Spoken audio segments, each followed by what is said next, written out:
Recently, we started Be Your Best podcast to chat with others who have created successes with their personal brand for both work and play.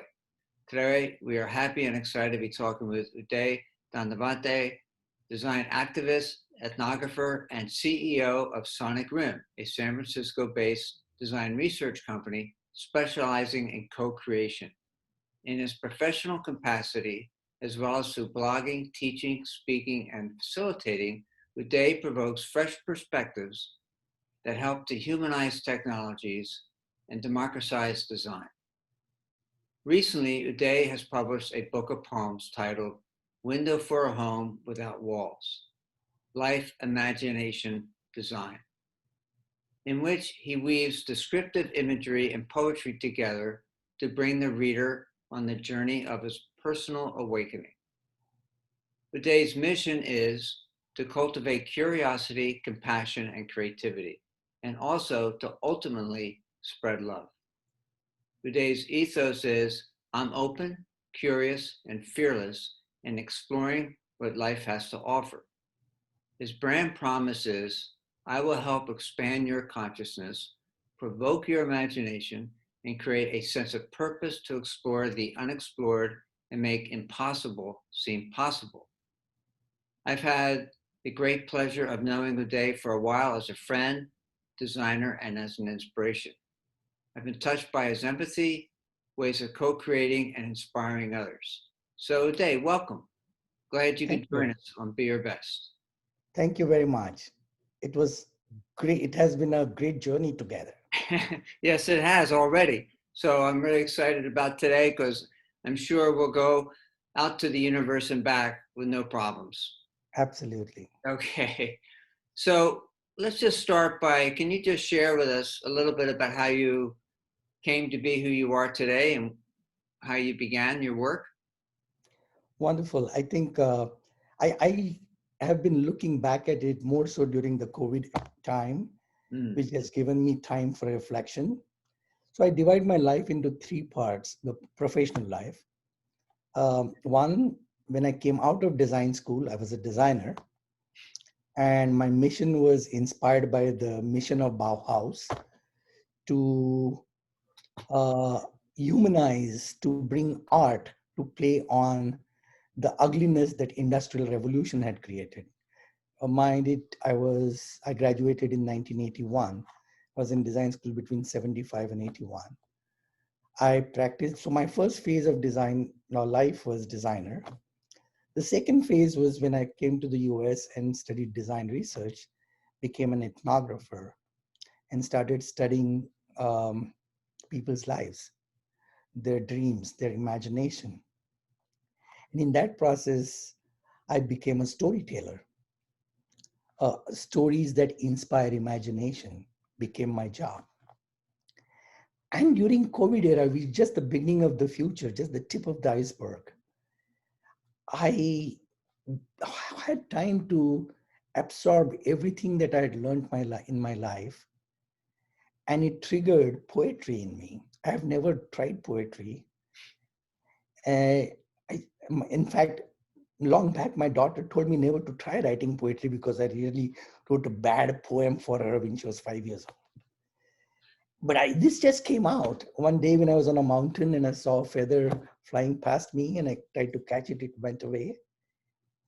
And that night at 3 o'clock, I wrote a poem and they just coming out of me every night over a period of 8 months.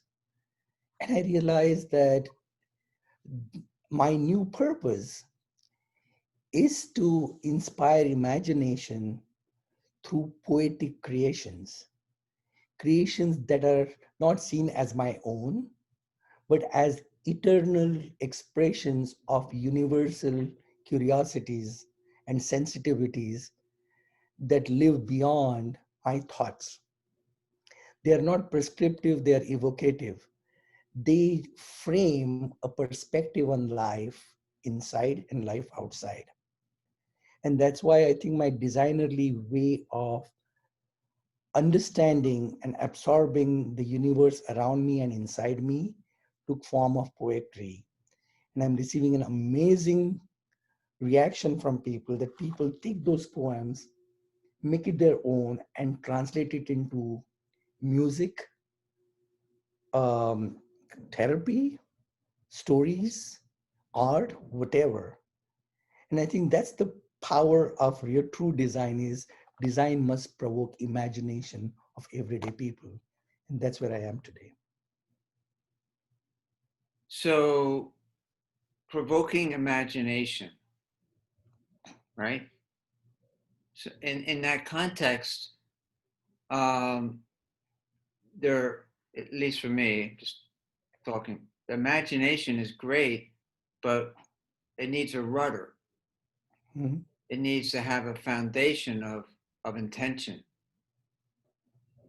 or else it can go anywhere. So, Absolutely. and what I'm hearing from you, I may be so bold, is that there's a certain intention you have that that sort of makes those the poetry, which by the way I've read and you know that and I loved it. That there's an intention, there's like a purpose for for people to find or to discover in your poetry, Mhm. and that was almost reflected back to me a little bit. Absolutely. In fact, I think what I'm learning through this process of externalizing poetry is that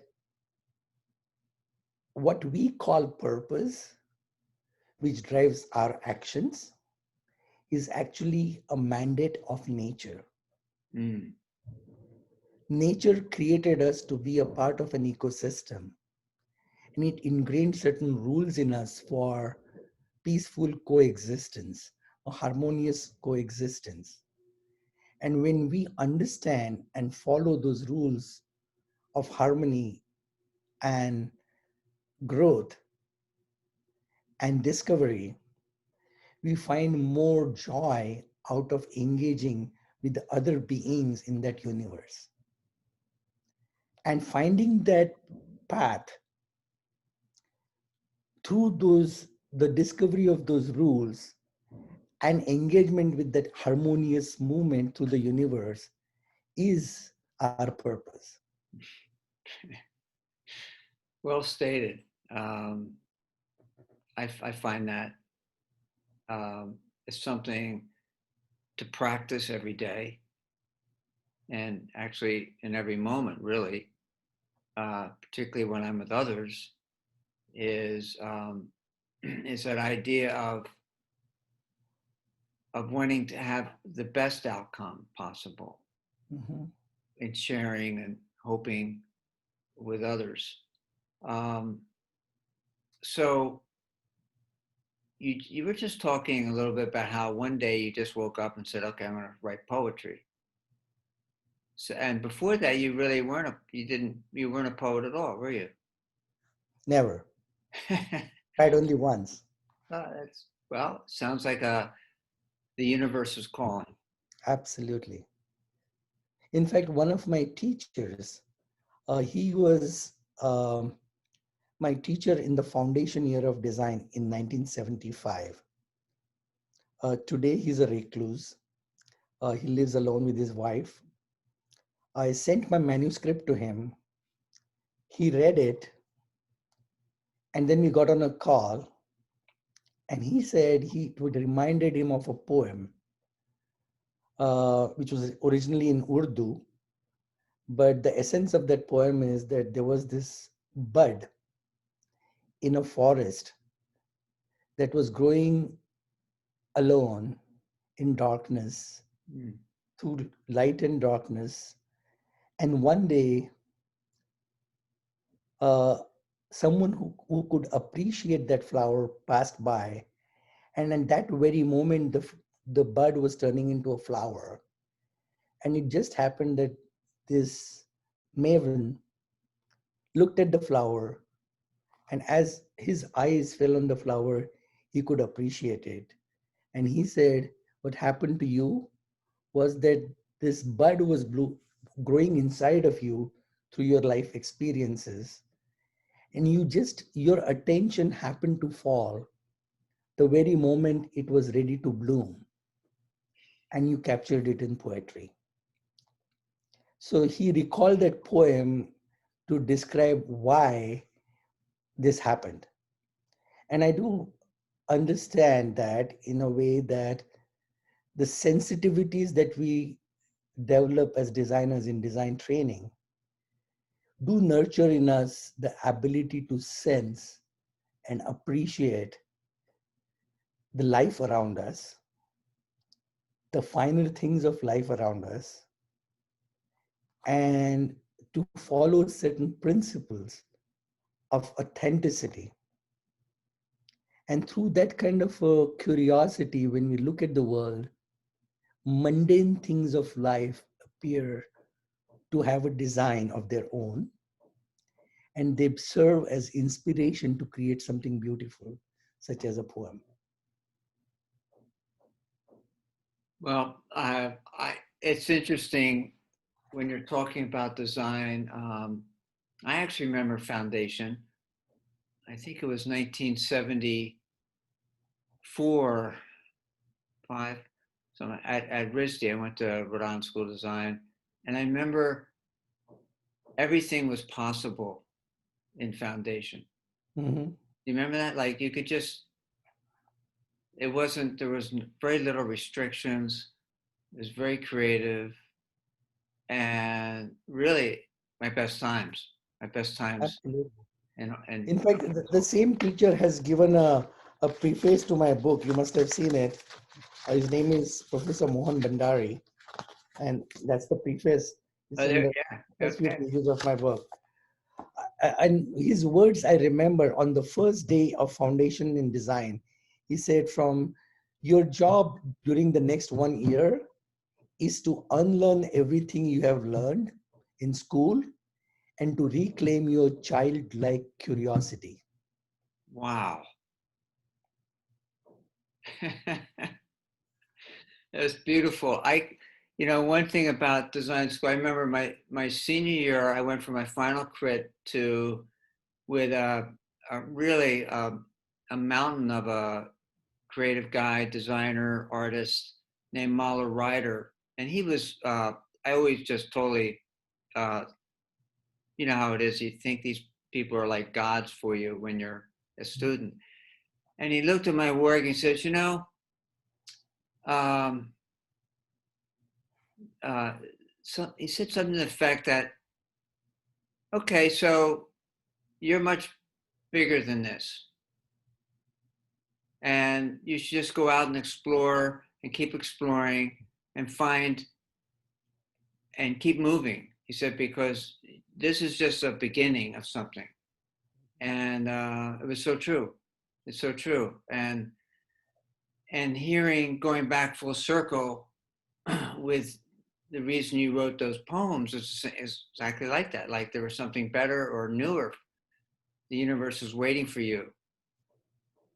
And there is so much to discover in things that are right in front of you. Yeah. You don't have to go looking for them with intention. You just have to open your mind and be curious, and you can be flooded with lifelong inspiration. Yeah. That's what it's all about. There's sort of two parts of our brain or our thoughts. There's sort of the positive and the negative, right? And the more you you're in the moment, the positive seems to be right there. The opening seems to be right there. And I know for me, it's a little bit of an exercise sometimes because I feel stuck. Uh, I did this once, and then I read one of the poems. Thank you. And I opened up. I opened up right there. I let go. I opened up. I realized, oh yeah, everything's fine. Everything's beautiful. You know, just was more energized. And you were doing a service for me. Thank you. I meant to, in fact, this is what I've discovered through this COVID time. Mm.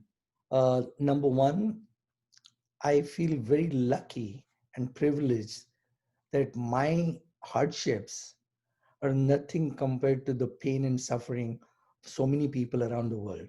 Mm. I still have a roof over my head. I get food 2 times a day, and I have the luxury of social distancing and washing my hands. Many people don't have that. So I should take what I consider as my pain, anxiety, suffering, vulnerability, embrace it, and then grow from it.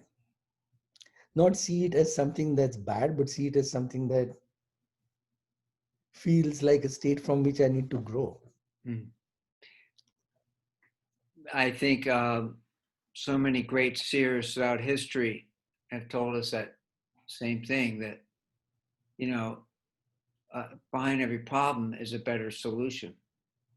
You just have to sort of discover it, look at it. Sometimes even just, but I know this is true, but just focusing can change everything, can change the atoms, can change the molecules just by focusing. And I think the focusing on making things better with compassion is such a nice way to be. And Absolutely. for me, COVID's been opening that up to me. Uh, just like the poems you've been, you you shared, is I think there's a better way for us all to be, and perhaps there's an underlying hope or different way of looking at things through all this COVID business. So there's something interesting that I have learned. And this is like I've been thinking about it this last week. Uh, in my book and in my various conversations around the book, I've been talking about my purpose is to create curiosity, compassion, and creativity.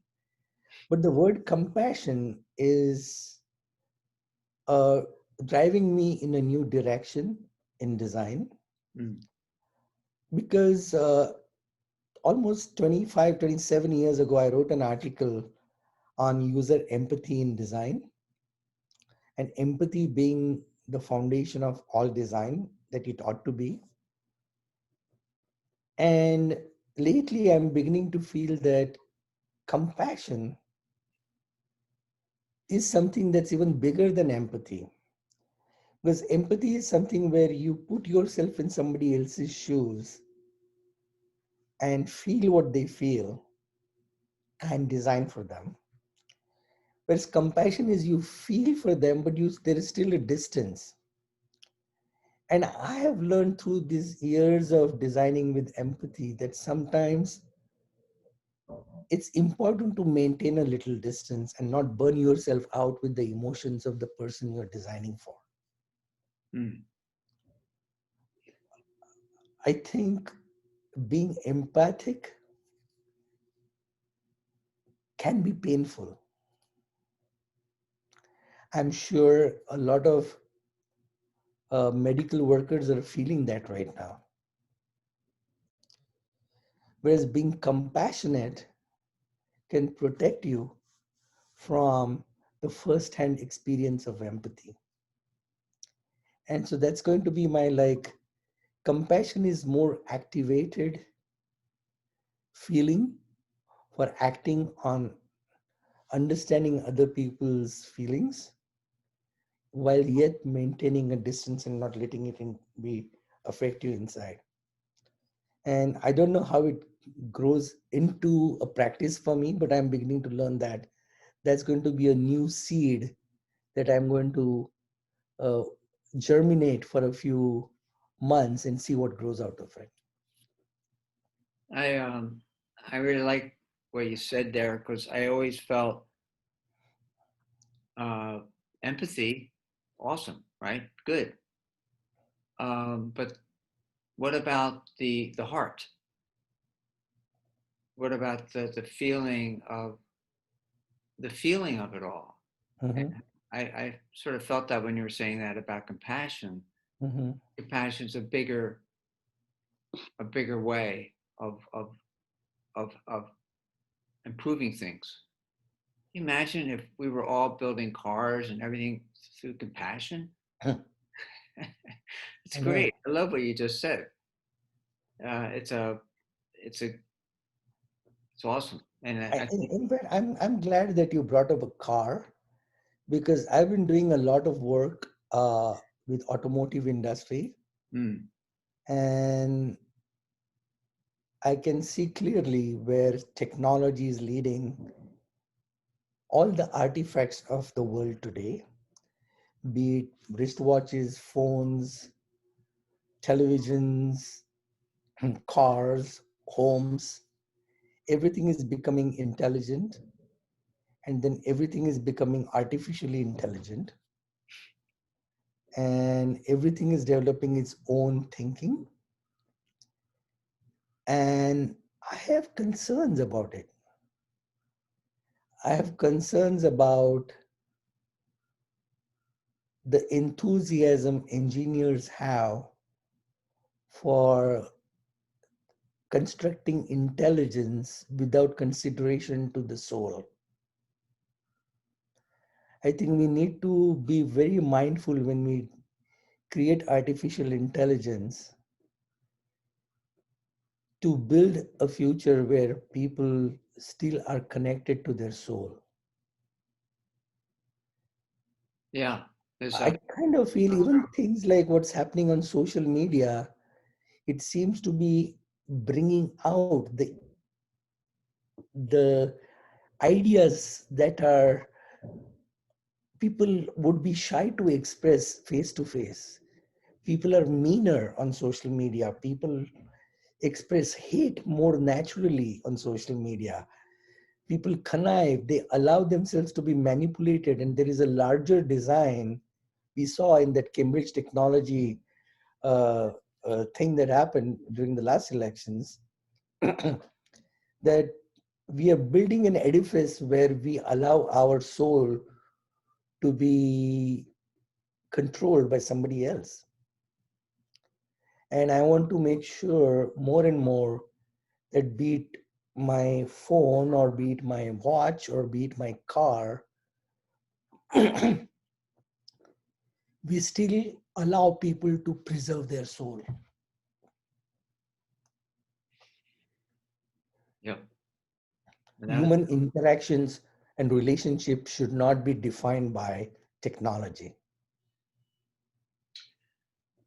it's so funny you say that because right here I have a phone, and while you're talking, it pings, the screens come up saying new messages, and it's easy to think that we're almost like more we're attached to our phones and our technology. But I know, and everybody knows, we're still just primates. Yes. Primates. We just have a little bigger forehead than the chimpanzees, though we're 96% the same DNA. And I think somehow these devices, all these gadgets, cars, they remove us from the fact that we're animals on planet Earth. And there's a lot of us too right now, a little too many of us maybe, and we're ravaging the planet, the environment, in ways that are really propelled by and don't take this wrong, I'm not saying it in a bad way, but in a capitalist system where the whole world's run on the capital markets, and so much of that is is employment, is quote progress, going to the moon. All these things are driven, and yet we have to come back. We forget that, look, we're here for like 80, 90 years. Then we go back to the earth. That's it. Just like all the other animals, just like all the other plants, we get recycled. We become new, we become whatever, an eggplant next time. I don't know. But the point is that so much of technology, like you said, removes us from that humanness that we truly are. I'll give you a perfect example of that. For the past 9 months, 10 months, we have been communicating like this. Yeah. Yeah. Screens, right? Right. I have probably talked to more people, done more things online than ever before, talked to more people around the world. Yet, and I'm also hearing from my friends who are in the corporate world that they're learning that you can get things done quicker without having to travel. A friend of mine who works for a pharma company, he would go to Switzerland for a day and a half meeting and fly back. And he said, I don't think that's ever going to happen again. We realized that we can achieve the same things, similar things in a day and a half. So I have a feeling that on one hand, we are discovering the functional productivity of technology in this era of lockdown, but the cumulative effect I feel in my heart, I'm engulfed with melancholy. Mm. My residual feeling at the end of these 10 months is not happiness. I'm feeling sadness. And when I express that to my wife, she says, I know that you are a person who likes to go out and meet people, Mm. who likes to hug people, who likes to talk to people. You get your energy from other people's energy. And you've not traveled in the last 10 months, not got out and met face to face with people. That's why you're feeling this. So I can feel that there is something about being in the real world with each other, sharing the joys, sharing the stories in the real world as opposed to these flat screens. That is meant to be. And I hope we don't lose out on that. And I hope we don't construct a whole world that is hidden behind the digital screen, that extracts that soulfulness that we have in us that can only be tapped into if we can touch each other. Yeah. It's like as simple as pretty much once a day, I go outside. I go outside and smell the air, trees. I live near a forest, go for a walk, and it brings me back to something more primal. Like I'm able to feel I'm a part of nature than a screen where I spend 8 hours a day looking at Mhm. screens. And I think that it's so important, particularly now with COVID, that some way, and I know this is hard for a lot of people because of responsibilities and where they live and food and everything else. But Mhm. like you said, just spend a few moments just getting in touch with the bigger picture, the universe we live in, the earth we live on, and for me that's really important.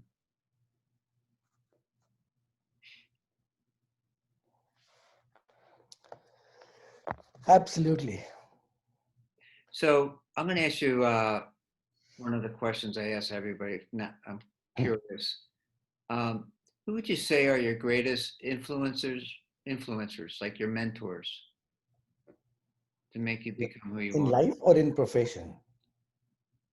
Well, since we're talking about life, let's go to life. Okay, so life, I would say my parents, number one.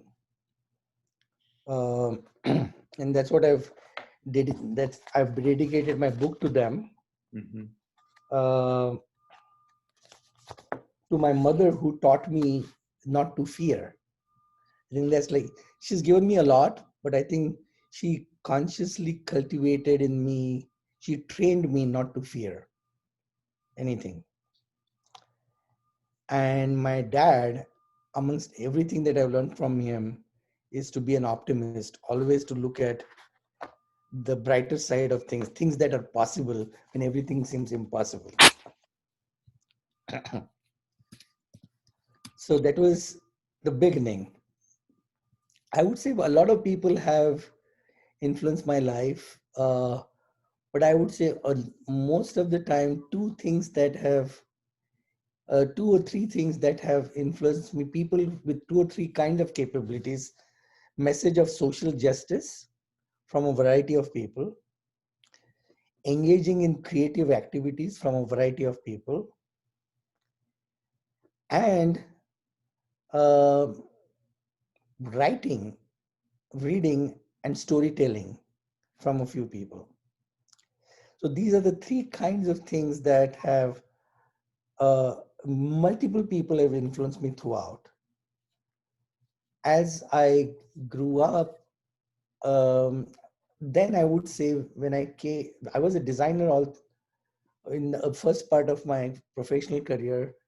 When I came to the graduate school, I would say one person who really inculcated in me the spirit of participatory design was Dr. Liz Sanders, who was on my graduate committee. She's a Norwegian sociologist.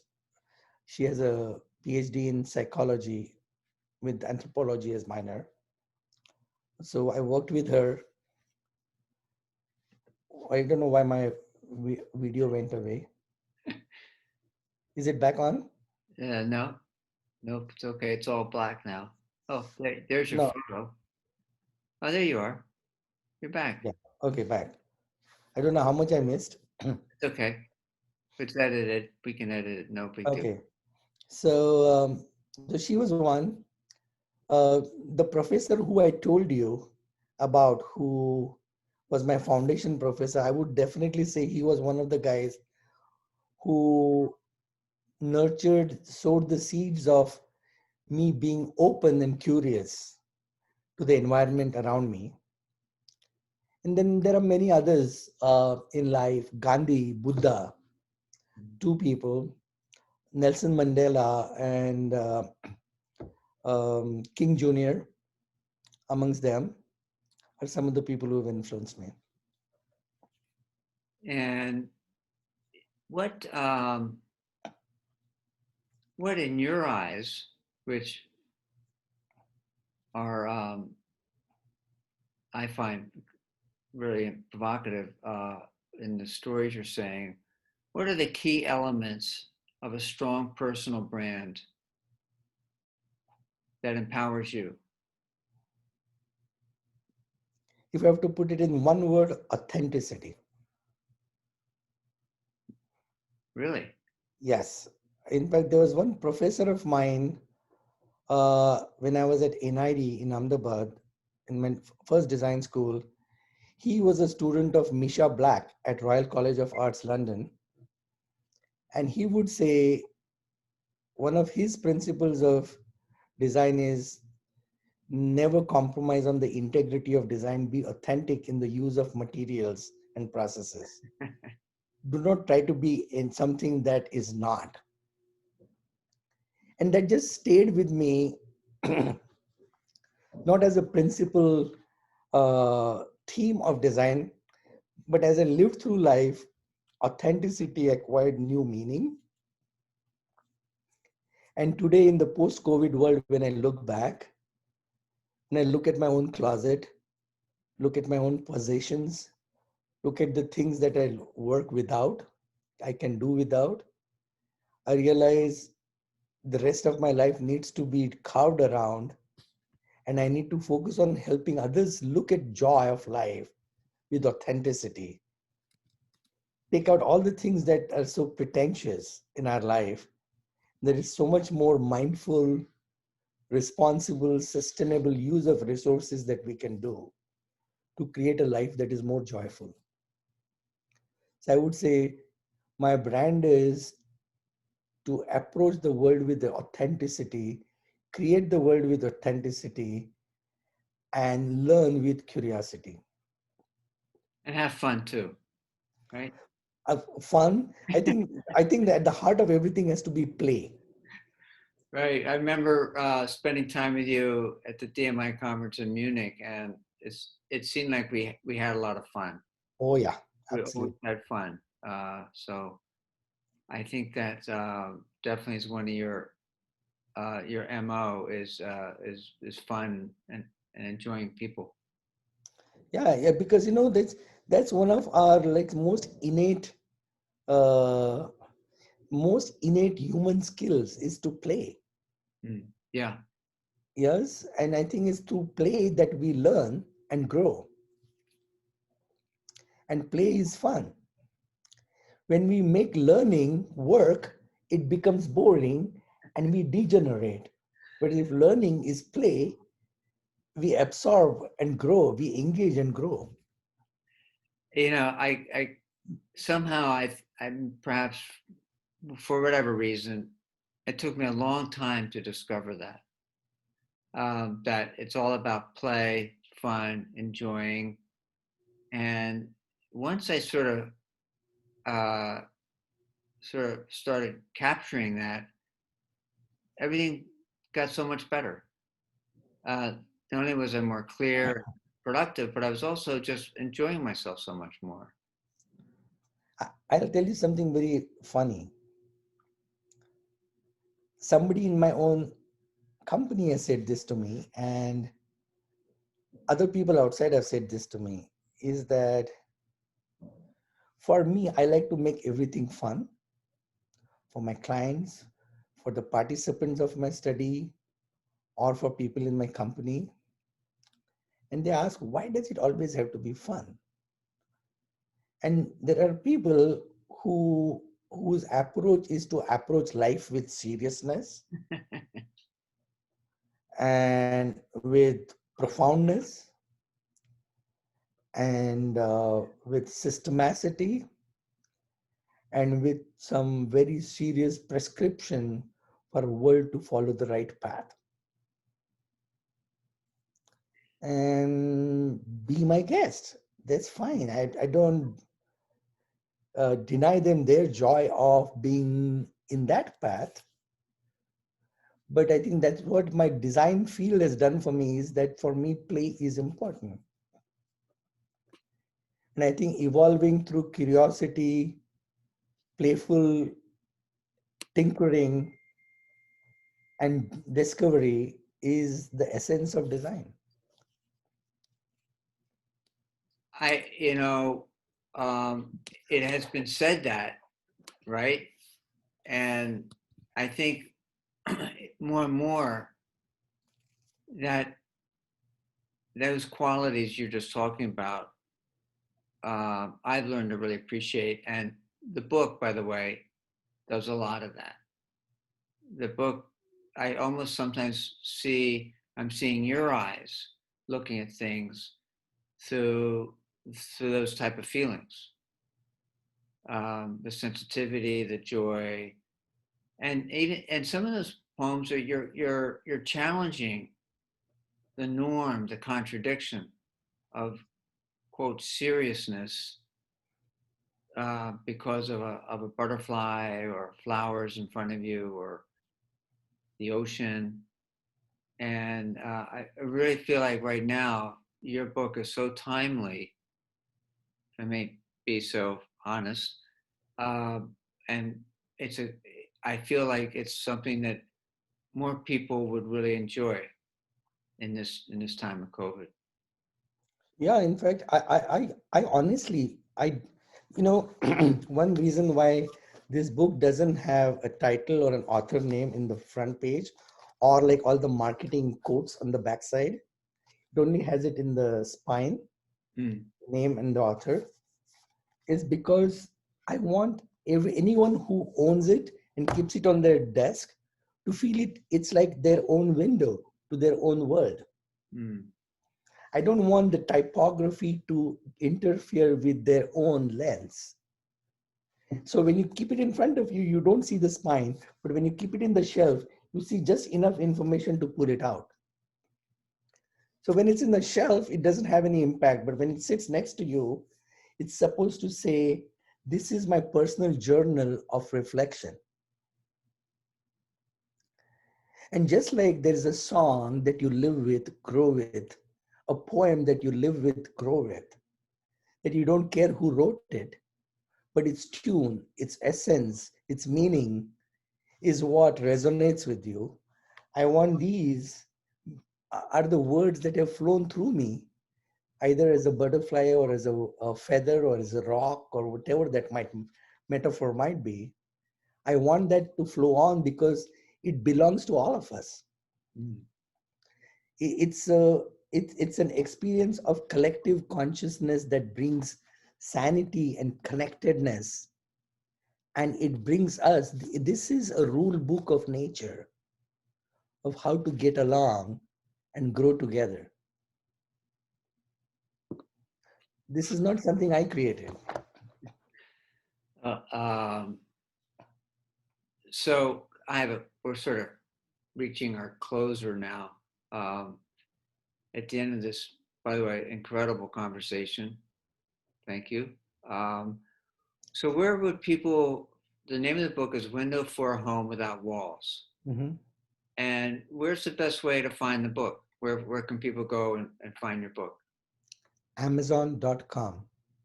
And then if you're in any other country, your local Amazon, and it's available both in Kindle and paperback. I encourage people to get paperback because that's the real world experience of holding a book, keeping it under your pillow and grabbing it whenever you need it. All right, I have to be honest, it's on my phone. Okay. So I did have but I had a very visceral feelings when I was reading the book. But you're So right. you don't have a paperback? No, I downloaded it on the phone. Also, I will send it to you. Please send me your address. I will send one to you.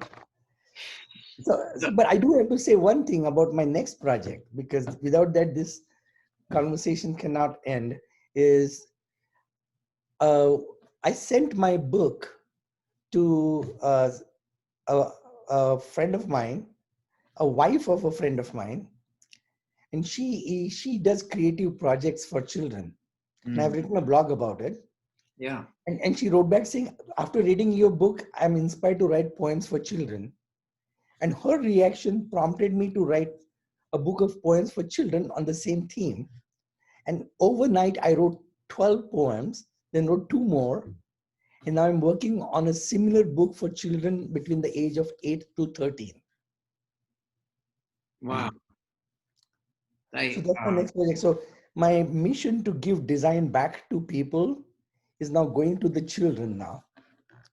And I hope that it creates a conversation between parents and children to look at these rules of nature that help us to expand our awareness, consciousness, and creativity. That's wonderful. That's incredible. I have one more question Yes. because I've been looking at it the whole time. We've been talking with your back screen.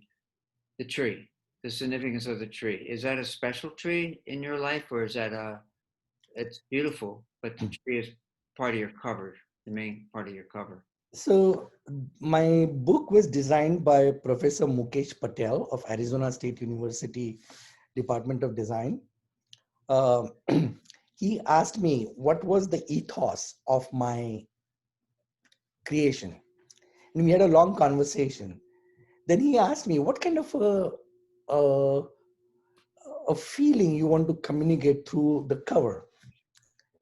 So I remember I said, there are two, three things come to my mind. I want um, uh, Andy Warhol in it. I also want a little bit of Salvador Dali in it.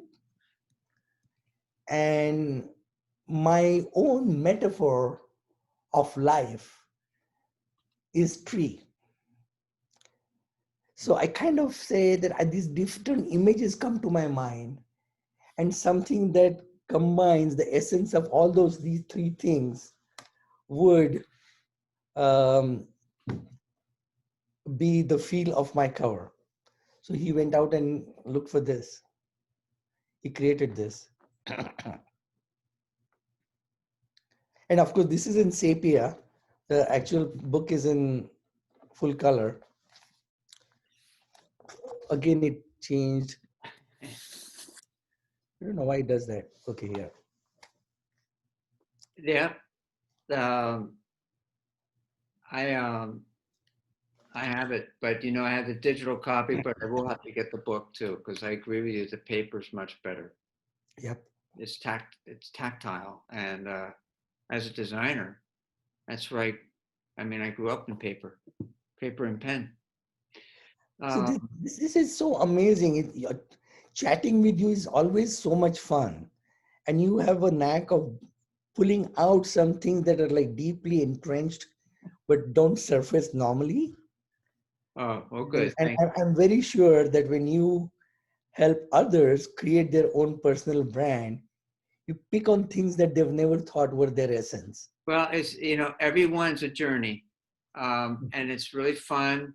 It's a total pleasure I feel like I'm a guide, and I guide you or people on their journey to discover their best personal brand, because um, it's being about your best and discovering of that is so much fun to do.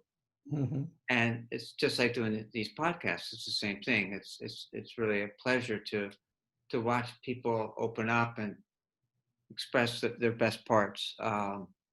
So anyway, I want to thank you so much, Uday. Thank you. And I hope you got enough content for your I got a podcast. lot. We covered a lot of ground, and I just want to let everybody know to go to Amazon and buy Window for a Home Without Walls. That's where Uday's book is, and I'm sure it's a great read. You would enjoy it. And I want to thank everybody else who made this podcast work and be a success. So thanks, Uday.